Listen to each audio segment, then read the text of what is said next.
All right. Hey, Bill, how are you? Doing great, David. How are you? Great. It's good to be talking to you again. Uh, for anyone viewing on Blogging Heads, Meaning of Life, the last time we had a conversation, there was a technical error causing the recording to end abruptly, and some of the commenters pointed that out, so we appreciate those of you who expressed some disappointment that you couldn't see the entire conversation. So we're going to go for part two right now, and therefore we can complete the conversation that we're making available to everyone on Blogging Heads. And I'm happy to be doing it. Thanks for joining me again, Bill.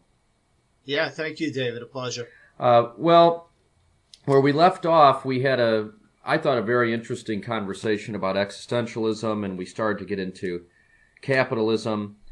One question that I want to bring up, though, because we both extolled the virtues of individuality and individualism, but it's pretty clear that human beings require connection, and human beings thrive in community. Ernest Hemingway put it pretty bluntly, but also pretty brilliantly in one of his underrated novels, To Have and Have Not. Man on his own doesn't have a fucking chance. There you go. So if we both agree that the title of the book on Buddhist existentialism, Alone Together, is pretty profound, but where in your worldview, existentialism, individualism, do you find ways to emphasize connection and community? Yeah, that's a great quote from Hemingway. I hadn't heard that before. Of course, the famous line from a character in Sartre's play "No Exit" is "Hell is other people," which is that's the other side of it. Yeah, yeah, that's the other side of it, right? And well, basically, I'm advocating for voluntary association, right, rather than forced association. While hell is other people, another way of thinking about it, maybe reconciling the quote from Hemingway with the quote from Sartre is other people can't live with them, can't live without them. Right. So, yeah, I mean, we derive part of our identity from the way in which we interact with others. And, of course, some of the greatest joys in life come as a result of our voluntary interactions with other people. So we need to have a place for that. I guess the free market existentialist line in the sand is against forced association. Yeah, and that's where we have some disagreements. We can find what Christopher Hitchens, the late Hitchens, called encouraging signs of polarization. I'm a free market advocate, as we established in the first part. You're a free market advocate, but to a much greater extent. If it's not too much to say, is it fair to say that you're a doctrinaire libertarian? Yeah, I mean, doctrinaire, I suppose, in the sense of really taking it to the extreme theoretically, but not in the sense of predicting that we would have a rosy utopian future as a result of a full-blown libertarian society. Or hopefully not doctrinaire in the sense of attitude in suggesting that there's no room for my being wrong about any of this. As the video makes clear, I have the luxury of sitting in a nice, comfortable university office while theorizing about this. So I'm at the level of theory, and at the level of practice, I admit that things can certainly go wrong. Yeah, we're both a couple of disgusting academics and writers here in our air-conditioned offices. But all right, well, on that point, and forgive me for some repetition, because this is what we got into before that technical error. But on that point, bringing theory to the pavement and on-the-ground application of theoretical and philosophical argumentation. As we do this conversation, my better half, my beautiful and wonderful wife, is out at her day job, which is social work. And she works with adults who suffer from developmental disabilities. And these are, of course, people who have great difficulty assimilating into the institutions and into the economic transactions that we take for granted. So part of her job is finding them residential placement should they need it. If they are employable, helping to work with employers to hire them. And also for those who are lower functioning, getting them the social services that can help them live a decent quality life. This reminds me of not Karl Marx or even Bernie Sanders, but Friedrich Hayek in The Road to Serfdom writes pretty perceptively and persuasively that there exists in any society genuinely genuinely insurable social risks, and that when those risks emerge, there is some role, even in a free market system, for government insurance against those risks.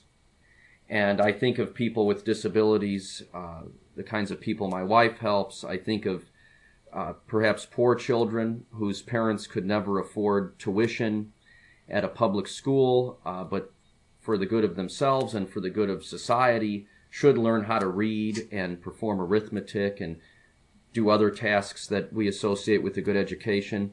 And I also think of people who may suffer some disease or suffer injury from some accident, but could never afford to pay for medicine or surgery or treatment. And that brings me to a position that is one of moderation, that is close to the center. The free market system is superior and is unmatched at generating wealth, creating shared prosperity, and improving standard of living. We can see that throughout the world and throughout history. But when the profit incentive is not in the picture, so caring for people with disabilities or caring for children whose parents could never afford private school tuition, how would you then step in if you aren't going to rely on public institutions to provide that social insurance? How does the libertarian address those problems? Sure, that's a terrific question, and clearly your wife does very admirable work, important work that I would like to see done. However, I'm guessing from your description that it's government-funded work, and that's sort of the crux of the issue. Yes, much of it is government-funded. It's the agency where she works is a combination of government, state funding, and private donations. Right. And so the point that we both agree on, I think, is that there should be a safety net and there should be a way of taking care of the sort of people that your wife works hard to see to the betterment of. The disagreement is on whether or not government necessarily has to play a role in doing that. The position that I stake out in the book is that all of this should be left to the private sector and to voluntary association. One might suggest that there's some sort of moral obligation to take care of people who are not in a position to take care of themselves. And while I believe that argument can be made, I don't think that morality should be legislated in any shape or form. In the book, I argue for a very minimal so-called night watchman state that simply takes care of people and protecting them from forced fraud and theft. So the suggestion is that private charity would have to step in and play all of the roles that government plays at the moment. The idea being that the redistribution that takes place through taxation is essentially mandatory charity, although people may not like to hear it described as such. And the suggestion might be in objection to what I'm saying is that people can't be counted on to be charitable, that the government needs to enforce that. And my response there is simply that there are lots of things that we've thought the government has to do. For example, deliver the mail, which it turns out that it really doesn't need to do, as UPS and other companies have shown us, although the Postal Service is still the only one that can deliver a letter to your mailbox, sort of oddly, though not necessarily, right? And of course, these days you're more likely to hear, well, who will build the roads? And of course, really, government doesn't need to do that as well either. Roads could quite well be delivered by the private sector. And so my claim is that it might not work out very well, certainly in the short term. And this was part of my caveat in the beginning. And so, although I might be described as doctrinary libertarian, I wouldn't suggest pushing the button if I had such a control, such that a state of that kind were put into place immediately or overnight. I would liken the welfare state as we have it to being akin to a drug addiction, where it could be cruel and unusual and counterproductive to make the addict go cold turkey.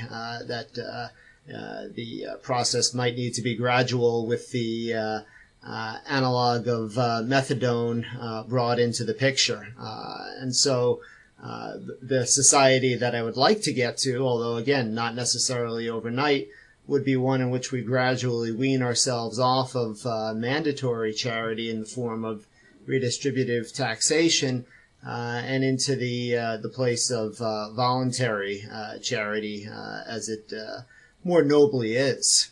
So I guess that's my rambling response to a very good and pointed question that you've posed. Well, it's interesting.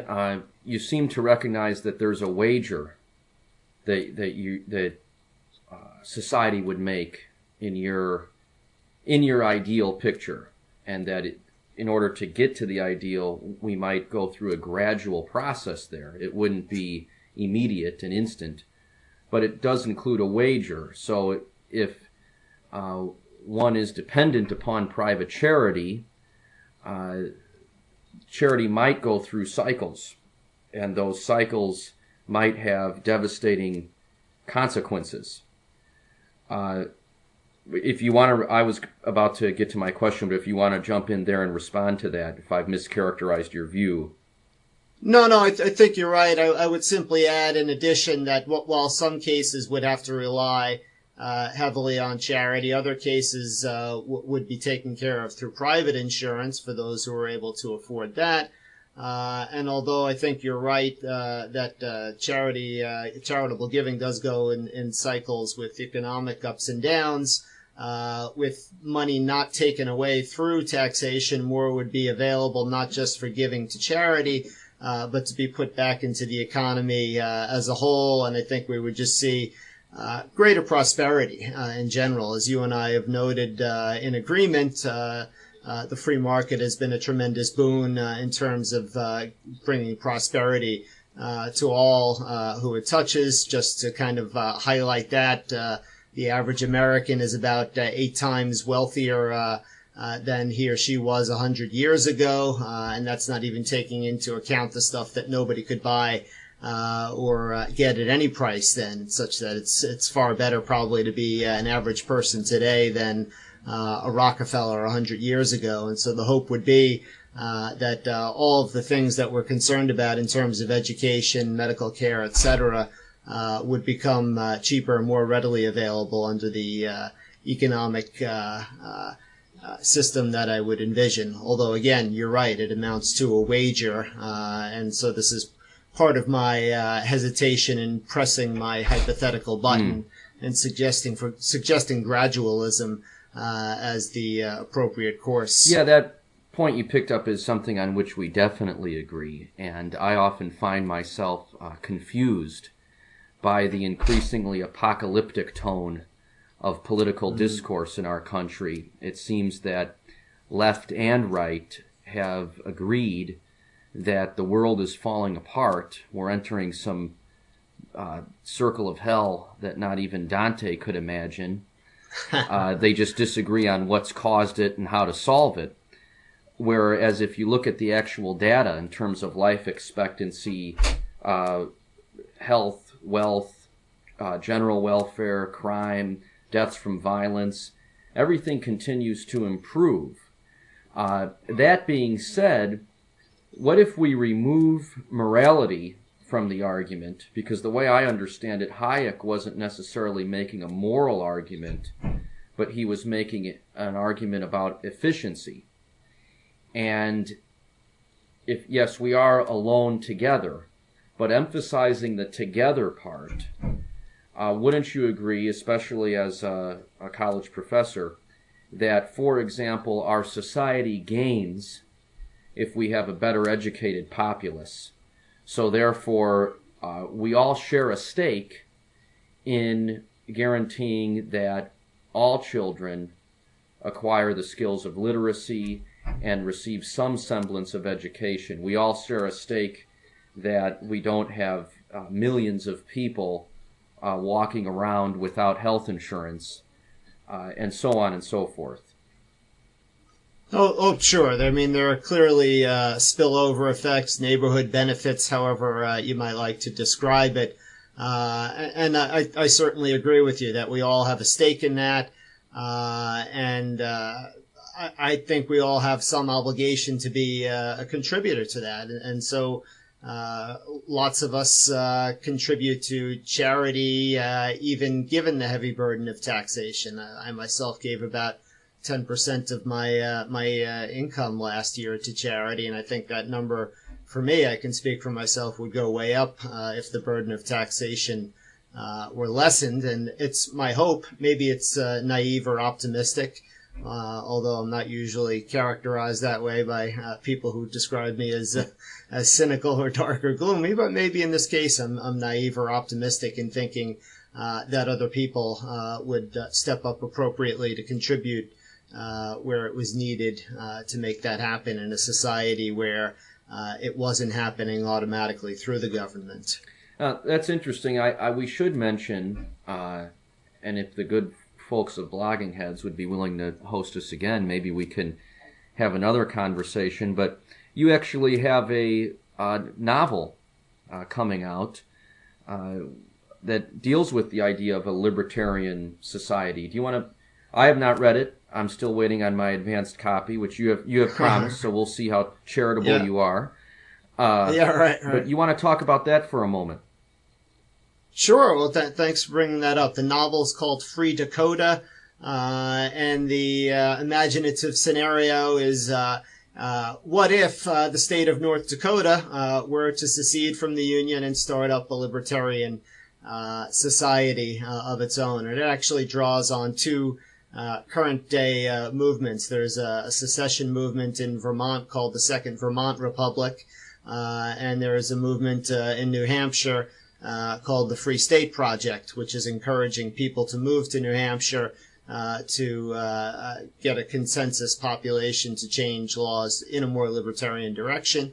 And so I imagine these two sort of combined, but out in North Dakota, where there's lots of empty space and very few people living, such that people move there with the idea of setting up a libertarian society that then secedes. And of course, that's the political and theoretical framework. Lots of things go wrong and people behave badly and all that kind of stuff that needs to go on for hopefully an interesting, dramatic experience. But thanks for bringing that up, and I hope we will have a chance to talk about it again sometime. Yeah, me too, and I'm definitely looking forward to reading it.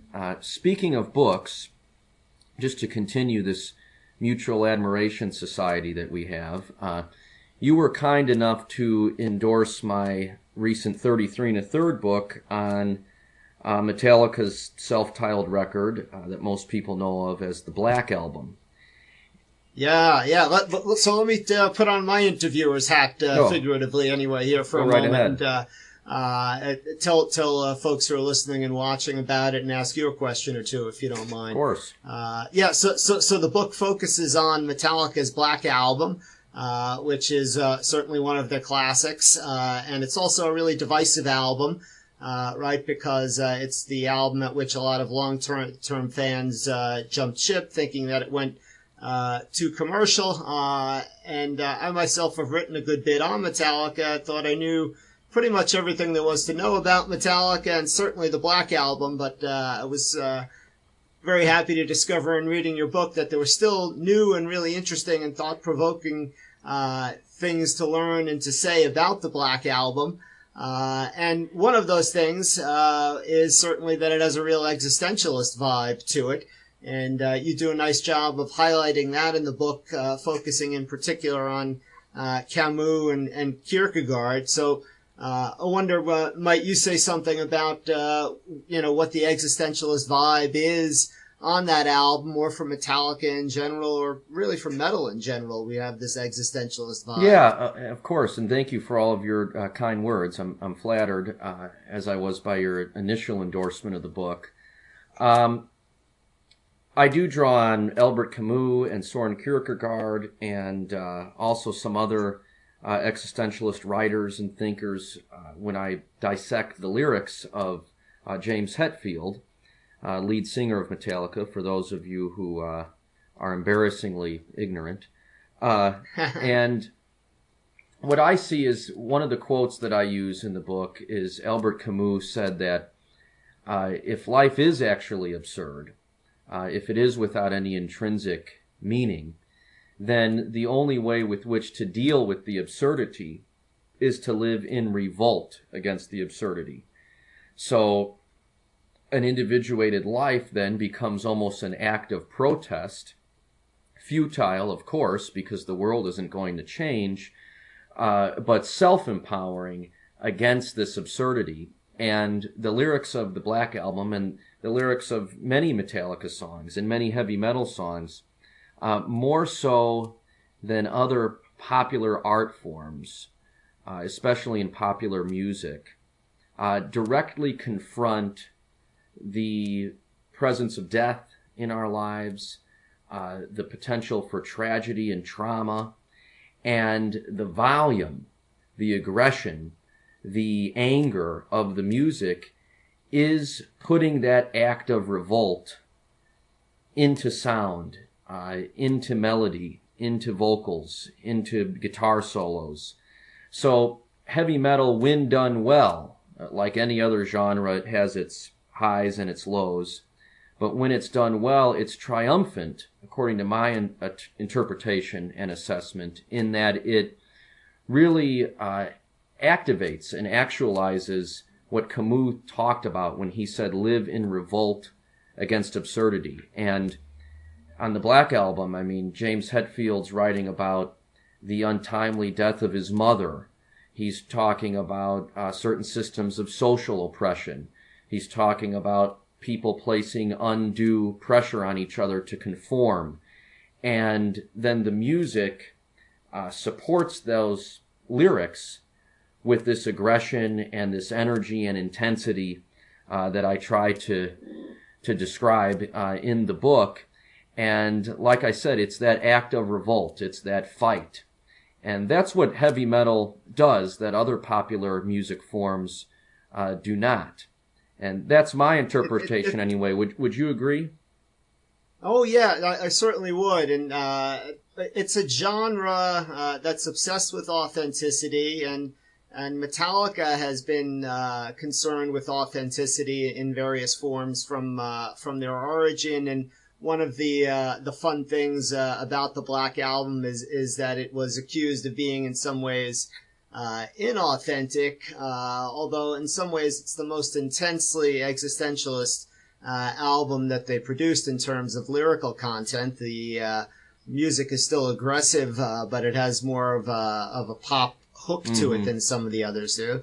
And some of what's great about your book are the new interviews that you conducted, and some of the ways in which you were able to pose these questions to the band members about the way in which metal itself and the expectations placed on the band are constraining and potentially limit an artist's authenticity. So I thought you might comment on that. Yeah, that was a real thrill for me that I was able to interview all of the members of Metallica who worked on the Black Album, along with Bob Rock, who produced the Black Album. And there's two ideas to pick up on there. First of all, there's this individualistic and existentialistic idea of freedom. So Kirk Hammett, the lead guitarist of Metallica, talks about how we live in a free society and a purportedly individualistic culture in which we're encouraged to pursue our passions and follow our dreams and say what we believe. Yet Kirk says that there's all of these institutions and all of these social forces that, in his words, from the moment that you can walk and talk, try to bat that down. And heavy metal for him and for so many others was a means of expressing some rebellion and resisting those social pressures to conform. But what you just mentioned there is James Hetfield says that he got into heavy metal because he wanted to escape the cage. But in some ways, heavy metal became the tightest cage because within something that was built for rebellion came all of these conventions. And I think that's a thread that one can follow throughout history in areas that are much more important than even heavy metal. What begins as rebellion often becomes the thing that people were trying to rebel against. That's right. That's right.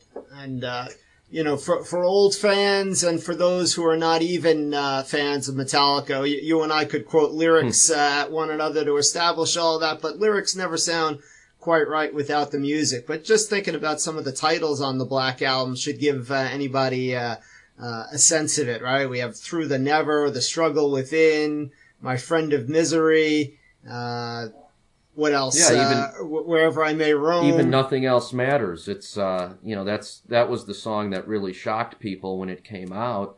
But lyrically, right. It's all about.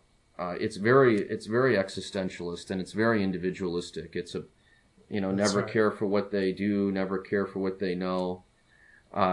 So I think that heavy metal is one of the rare art forms that carries this existentialist theme through and through. It's not very common in our culture, but heavy metal, in its high moments, in its triumphant moments, does just that. Yeah, yeah. And without even trying to, I don't think that we would say that this is a result of Hetfield reading a lot of Camus. I'm not sure that ever happened.